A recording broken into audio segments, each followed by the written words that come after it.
Hi hello, പത്തരമാറ്റിൻ്റെ ഇന്നത്തെ വിശേഷത്തിലേക്ക് എല്ലാവർക്കും സ്വാഗതം. ഇന്ന് ആദ്യം തന്നെ കാണിക്കുന്നത് മുത്തശ്ശനെയും മുത്തശ്ശിയെയുമാണ്. മുത്തശ്ശി പറയുന്നുണ്ട്, നിങ്ങളുടെ മുഖത്ത് നല്ല സന്തോഷമുണ്ടല്ലോ. അപ്പോൾ മുത്തശ്ശൻ പറയുന്നുണ്ട്, നിൻ്റെ മുഖത്ത് നല്ല സന്തോഷമുണ്ടല്ലോ. അപ്പോൾ മുത്തശ്ശി പറയുന്നുണ്ട്, അതേ നയനമോൾ വന്നതുകൊണ്ടാണ്. അവൾ വന്നതിന് ശേഷം ഈ വീടൊക്കെ ഒരു പ്രകാശമുള്ളതുപോലെയുണ്ട്. അപ്പോഴേക്കും അങ്ങോട്ടേക്ക് ദേവയാനി വരുന്നുണ്ട്. അപ്പോൾ ദേവയാനിയോട് മുത്തശ്ശനും മുത്തശ്ശിയും പറയുന്നുണ്ട്, നയനമോൾ വന്നതുകൊണ്ട് ഞങ്ങൾക്ക് നല്ല സന്തോഷമുണ്ട്. ഇനി നിങ്ങൾ തമ്മിലുള്ള പിണക്കവും മാറിയാൽ വളരെ സന്തോഷമായിരിക്കും. അപ്പോൾ ദേവയാനി പറയുന്നുണ്ട്, എപ്പോഴും അവളുടെ കാര്യം പറഞ്ഞാൽ മതിയോ? നിങ്ങളെന്താ അനിയെപ്പറ്റിയും അനാമികയെ പറ്റിയും ചിന്തിക്കാത്തത്? അവരിപ്പോഴും വഴക്കടിച്ചിട്ട് തന്നെയാണ് ജീവിക്കുന്നത്. രണ്ടു പേർക്കും പരസ്പരം സ്നേഹമൊന്നുമില്ല. അന്നേരം മുത്തശ്ശൻ ചോദിക്കുന്നുണ്ട്, ശരിക്കും ഇതിൽ ആരുടെ ഭാഗത്താണ് തെറ്റ്? അപ്പോൾ ദേവയാനി പറയുന്നുണ്ട്, എനിക്ക് തോന്നുന്നത് അനിയുടെ ഭാഗത്താണെന്നാണ്. അനി ഇപ്പോഴും നന്ദുവിനെ സ്നേഹിക്കുന്നുണ്ടോ എന്നാണ് തോന്നുന്നത്. അതൊന്നും ഒരു പെണ്ണിന് സഹിക്കാൻ കഴിയില്ലല്ലോ. നിങ്ങൾ അവനെ പറഞ്ഞൊന്ന് മനസ്സിലാക്കണം. അവൻ്റെ ദാമ്പത്യ ജീവിതം ഇങ്ങനെ താറുമാറാകുന്നത് എനിക്ക് സഹിക്കാൻ കഴിയുന്നില്ല എന്ന് പറയുന്നുണ്ട് ദേവയാനി.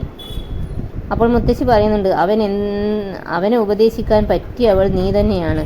അവൻ്റെ അമ്മയെക്കാളും സ്നേഹിച്ചത് നിന്നെയും ആദർശിനെയുമാണ്. അതുകൊണ്ട് തന്നെ നീ പറഞ്ഞാൽ അവനത് തട്ടിക്കളയാൻ പറ്റില്ല. ശരി, ഞാൻ അവനോട് സംസാരിക്കാം എന്ന് പറഞ്ഞ് ദേവയാനി പോകുന്നുണ്ട്. പിന്നെ മുത്തശ്ശൻ പറയുന്നുണ്ട്, ശരി, അനിയുടെ മനസ്സിൽ ഇപ്പോഴും നന്ദുണ്ട്. അവൾ അന്ന് ചടങ്ങിന് വന്നപ്പോൾ അവരുടെ അങ്ങോട്ടും ഇങ്ങോട്ടുമുള്ള പെരുമാറ്റത്തിൽ നിന്നും കുറേയൊക്കെ മനസ്സിലാകുന്നുണ്ട്. അതൊന്നും ഇനി അനുവദിച്ചുകൂടാ. എങ്ങനെയെങ്കിലും അനിയും അനാമികയും തമ്മിലുള്ള വഴക്കൊക്കെ മാറ്റി അവരെ ഒന്നാക്കാൻ ശ്രമിക്കണം. പിന്നെ കാണിക്കുന്നത് നമ്മുടെ അനിയെയാണ്. അനി അപ്പോൾ എപ്പോഴും നന്ദുവിനെ പറ്റി ഓർത്തുകൊണ്ട് തന്നെ നിൽക്കുന്നതാണ് കാണിക്കുന്നത്. നന്ദുവിൻ്റെ ഫോട്ടോ ഒക്കെ ഇങ്ങനെ മൊബൈലിൽ നോക്കിക്കൊണ്ടിരിക്കുന്നുണ്ട്. അപ്പോൾ അങ്ങോട്ടേക്ക് മോനെ അനി എന്ന് വിളിച്ചുകൊണ്ട് ദേവയാനി വരുന്നുണ്ട്. അപ്പോൾ അനി പെട്ടെന്ന് ഫോൺ വെച്ചുകൊണ്ട് എന്താ വല്യമ്മേ എന്ന് ചോദിക്കുന്നുണ്ട്. എന്നിട്ട് ദേവയാനി പറയുന്നുണ്ട്, നിൻ്റെ ജീവിതം ഇങ്ങനെ ആയതിൽ എനിക്ക് വലിയ വിഷമമുണ്ട് മോനെ. നീ കുറച്ച് സ്നേഹം കാണിച്ചാൽ അവളും അതിൻ്റെ ഇരട്ടിയായി സ്നേഹം നിനക്ക് തിരിച്ചു തരും. അപ്പോൾ അനി പറയുന്നുണ്ട്, എനിക്ക് ആ പ്രതീക്ഷയൊന്നുമില്ല വല്യമ്മേ. അവളുടെ സ്വഭാവം ഒരിക്കലും മാറാനൊന്നും പോകുന്നില്ല.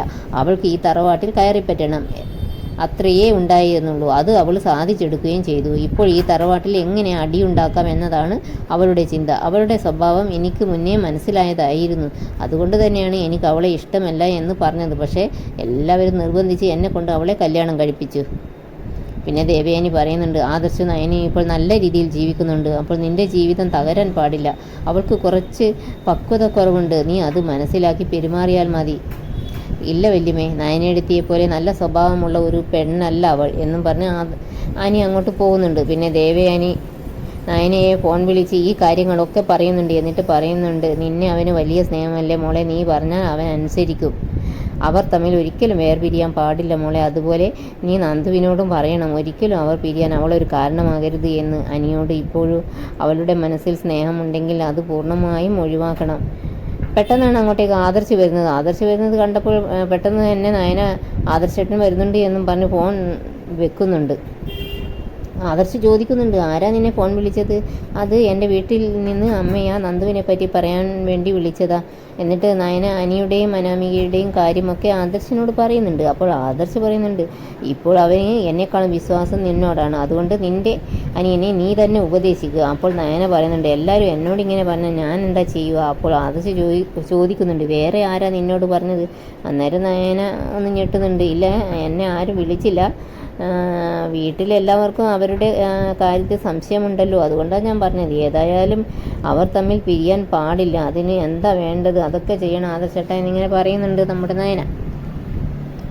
പിന്നെ കാണിക്കുന്നത് ആദർശിനെയും ജയനെയുമാണ്. ആദർശ് അച്ഛനോട് ചോദിക്കുന്നുണ്ട്, അമ്മയുടെ ഇപ്പോഴത്തെ സംസാരവും പെരുമാറ്റവും ഒക്കെ കണ്ടിട്ട് അച്ഛൻ എന്താ തോന്നുന്നത്?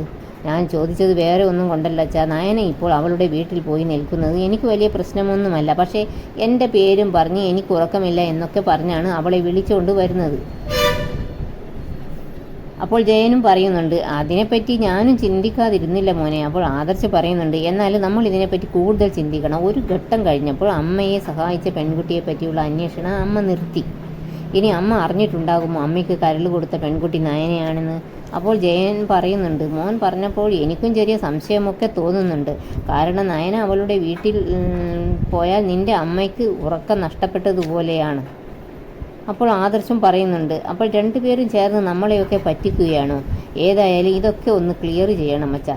എന്നിട്ട് ആദർശ് അവിടുന്ന് പോകാൻ നോക്കുന്നുണ്ട്. പിന്നെ തിരിഞ്ഞു നിന്ന് അച്ഛനോട് പറയുന്നുണ്ട്, ഞാൻ എല്ലാ കാര്യങ്ങളോടും അവളോട് തുറന്നു പറയുന്നതാണ്. ആ സ്ഥിതിക്ക് അവൾ എന്തെങ്കിലും എന്നോട് മറച്ചു പിടിച്ചാൽ എനിക്കത് സഹിക്കില്ല.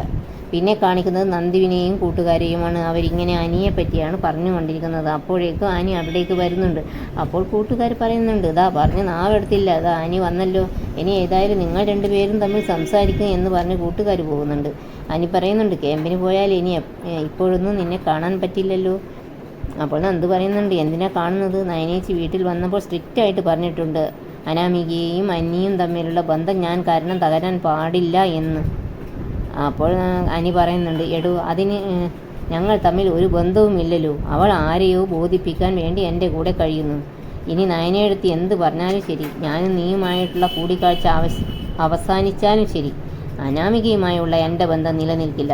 അപ്പോൾ നന്ദു പറയുന്നുണ്ട്, അത് നിലനിൽക്കാതെ വന്നാൽ എൻ്റെ കാരണം കൊണ്ടാണെന്ന് എല്ലാവരും പറയുക. അവിടെ എൻ്റെ വീട്ടുകാർ പോലും എന്നെ കുറ്റപ്പെടുത്തും. പിന്നെ അനി പറയുന്നുണ്ട്, നന്ദു നമുക്ക് മറ്റെന്തെങ്കിലും സംസാരിക്കാം.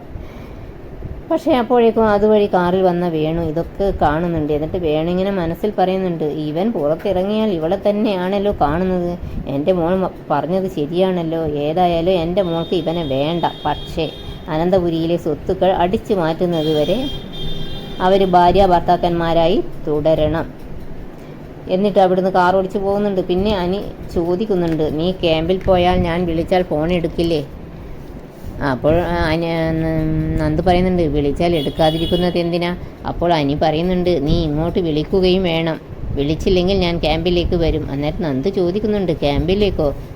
അതെ, അതൊന്നും എനിക്കൊരു പ്രശ്നമല്ല. നിന്നോട് ഒരുപാട് ദിവസമൊന്നും സംസാരിക്കാതെ പിടിച്ചു നിൽക്കാൻ എനിക്കാവില്ല. അന്നേരം നന്ദു പറയുന്നുണ്ട്, എന്താ അനി ഇങ്ങനെ? നിൻ്റെ സ്വഭാവം കാണുമ്പോൾ എനിക്ക് പേടിയാവുന്നു. അപ്പോൾ അനി പറയുന്നുണ്ട്, എനിക്കൊരു പേടിയുമില്ല. ഞാനും അനാമികയും തമ്മിൽ ഒരു റിലേഷനും ഇല്ല. എന്ന് വെച്ചാൽ നിൻ്റെ കല്യാണം കഴിയാത്തതും എൻ്റെ കല്യാണം കഴിഞ്ഞതും ഒരുപോലെയാണ്. അതുകൊണ്ട് നീ ഇഷ്ടപ്പെട്ട ജോലിയിൽ പ്രവേശിച്ചു കഴിഞ്ഞാൽ നമുക്കൊരു തീരുമാനത്തിലെത്തണം. നന്ദു ചോദിക്കുന്നുണ്ട്, എന്ത് തീരുമാനം? അതൊക്കെ ഞാൻ പിന്നെ പറയാം. ഏതായാലും അനി എന്തോ തീരുമാനിച്ചുറപ്പിച്ചതുപോലെയാണ് സംസാരം. പിന്നെ കാണിക്കുന്നത് അനന്തപുരിയാണ്. നയന ഇങ്ങനെ ഡിസൈൻ വരയ്ക്കുന്നുണ്ട്. അത് കണ്ടു വന്ന അനാമികയ്ക്ക് ഒട്ടും പിടിക്കുന്നില്ല കേട്ടോ. അവളുടെ ഒരു വരയും കുറിയും ഒരു അവാർഡ് കിട്ടിയെന്ന് വിചാരിച്ച് അവളിപ്പോൾ നിലത്തൊന്നുമല്ല നിൽക്കുന്നത് എന്നിങ്ങനെ പിറുക്കുന്നുണ്ട്. അത് കണ്ട് നയന ചോദിക്കുന്നുണ്ട്, എന്താ നിനക്ക് വേണ്ടത്? അപ്പോൾ അനാമിക പറയുന്നുണ്ട്, നിന്നെ പറഞ്ഞിട്ടൊന്നും കാര്യമില്ല. നിൻ്റെ അനിയത്തിയെ സാധാരണ പെൺകുട്ടിയെ പോലെയല്ല നിൻ്റെ അമ്മ വളർത്തിയത്. അവളെ കളരിക്കും കരാട്ടയ്ക്കും ഒക്കെ വിട്ടു. അതുപോലെ തന്നെ അവളുടെ ഫ്രണ്ട്സോ ആൺപിള്ളേരാണ്. അങ്ങനെ അഴിഞ്ഞാടി അവൾ നടക്കുന്നത്. അപ്പോൾ നയന ദേഷ്യത്തോട് ചോദിക്കുന്നുണ്ട്, നിനക്കിപ്പോൾ എന്താ വേണ്ടത്? അവളും അവളുടെ ഫ്രണ്ട്സും ചേർന്ന് 2 തവണയാണ് എൻ്റെ അച്ഛനെയും അമ്മയെയും തല്ലിച്ചതച്ചത്. അത് നിനക്ക് ഉറപ്പുണ്ടോ എന്ന് ചോദിക്കുന്നുണ്ട് നയന. അങ്ങനെ തല്ലി എന്ന് ഉറപ്പുണ്ടെങ്കിൽ അതിന് തക്കതായ കാരണവും ഉണ്ടാകും. അതുകൊണ്ടാണ് നിൻ്റെ അച്ഛനും അമ്മയും കേസ് കൊടുക്കാത്തത്. അപ്പോൾ അനാമിക പറയുന്നുണ്ട്, അങ്ങനെ കേസ് കൊടുത്താൽ ഈ തറവാട്ടിന് മോശം പേരാകും. അതുകൊണ്ടാണ് കേസ് കൊടുക്കാതിരുന്നത്. അപ്പോൾ നയന പറയുന്നുണ്ട്, കേസ് കൊടുത്തിരുന്നെങ്കിൽ പലതും പുറത്തു വന്നേനെ. ആദർശേട്ടൻ്റെ അമ്മ നിനക്ക് സമ്മാനിച്ച നെക്ലേസ് എങ്ങനെയാണ് മോഷണം പോയി എന്നും പാലിൽ ആരാണ് വിഷം കലർത്തിയത് എന്നും ഒക്കെ തെളിഞ്ഞേനെ. അതൊക്കെ അന്വേഷണത്തിൻ്റെ പരിധിയിൽ വന്നേനെ എന്നൊക്കെ പറയുന്നുണ്ട് നയന. അതൊക്കെ കേട്ട് അനാമിക ഉത്തരം മുട്ടി കുറച്ചിങ്ങനെ പേടിച്ച് നിൽക്കുന്നുണ്ട്. ഇതോടുകൂടി ഇന്നത്തെ എപ്പിസോഡിൻ്റെ കഥ ഇവിടെ അവസാനിക്കുകയാണ്. നിങ്ങൾക്ക് ഈ വീഡിയോ ഇഷ്ടപ്പെടുമെന്ന് വിശ്വസിക്കുന്നു. ഇഷ്ടപ്പെട്ട സബ്സ്ക്രൈബ്, ലൈക്ക് ചെയ്യാൻ മറക്കല്ലേ. Thanks for watching.